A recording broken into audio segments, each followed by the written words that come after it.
आज हम भारतीय जलवायु को प्रभावित करने वाले कारक इसमें है मुख्य रूप से अक्षांश, हिमालय, जल व स्थल का वितरण और समुद्र से दूरी।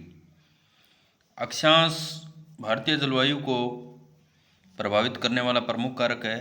भारत में एक कर्क रेखा पूर्व से पश्चिम दिशा में देश के मध्य भाग से गुजरती है। कर्क रेखा का उत्तरी भाग है वो शीतोष्ण कटिबंध में आता है और दक्षिणी भाग उष्ण कटिबंध में आता है। उष्ण कटिबंध भूमध्य रेखा के निकट होने के कारण सारा साल ऊंचे तापमान तथा कम दैनिक और वार्षिक तापांतर का अनुभव करता है।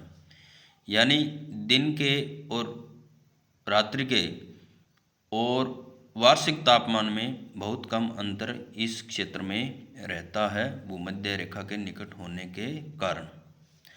कर्क रेखा के उत्तर में स्थित भाग में भूमध्य रेखा से दूर होने के कारण, यानी कर्क रेखा का उत्तरी जो भाग है वो भूमध्य रेखा से दूर होने के कारण उच्च दैनिक तथा वार्षिक तापांतर के साथ विषम जलवायु पाई जाती है।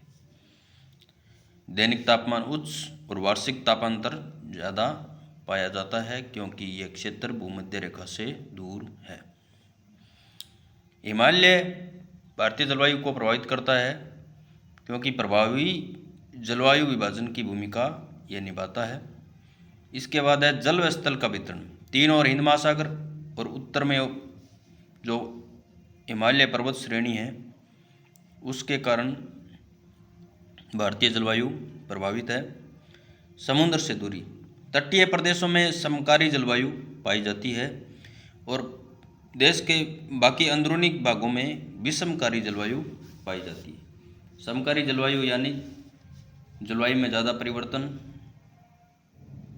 पूरे वर्ष में नहीं होता है। अंदरूनी भागों में विषमकारी जलवायु यानी दिन और रात्रि के तापमान में भारी और वार्षिक तापमान में भारी अंतर पाया जाता है।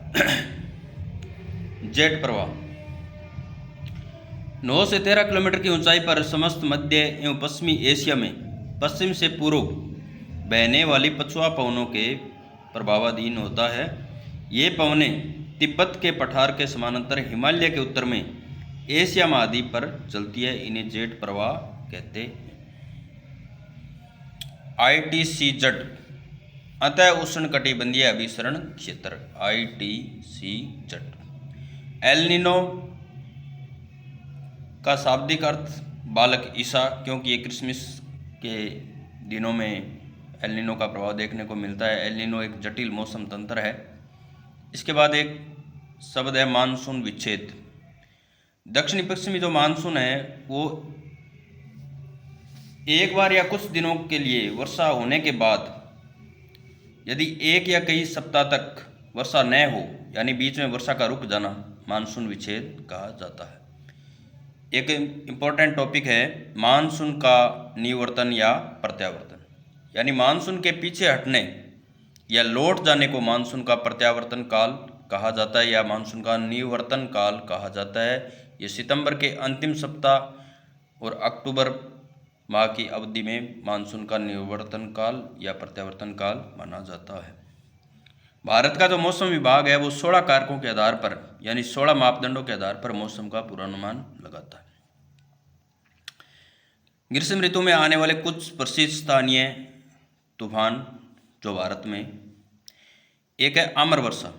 ये केरल और तटीय कर्नाटक में गर्मी की ऋतु खत्म होते ही पूर्व मानसून बौछार पड़ती है या मानसून से पहले बौछार पड़ती है। ये आम की फसल को पकने में सहायता करती है, इसलिए इसे आम्र वर्षा कहा जाता है। फूलों वाली बौछार, केरल में कौवा उत्पादक क्षेत्रों में कौवा के फूल इस वर्षा से खिलने लगते हैं, इसलिए इसे फूलों वाली बौछार कहा जाता है। काल वैसाखी, असम और पश्चिमी बंगाल में वैसाख के महीने शाम को चलने वाली विध्वंसकारी और विनाशकारी पवनों को काल वैसाखी कहते हैं।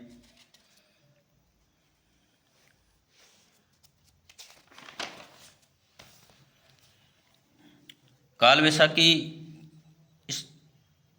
से फसलों को भारी नुकसान पहुंचता है। स्थानीय नाम काल वैसाखी इसलिए रखा गया है कि वैसाख के महीने में आने वाली भारी तबाही।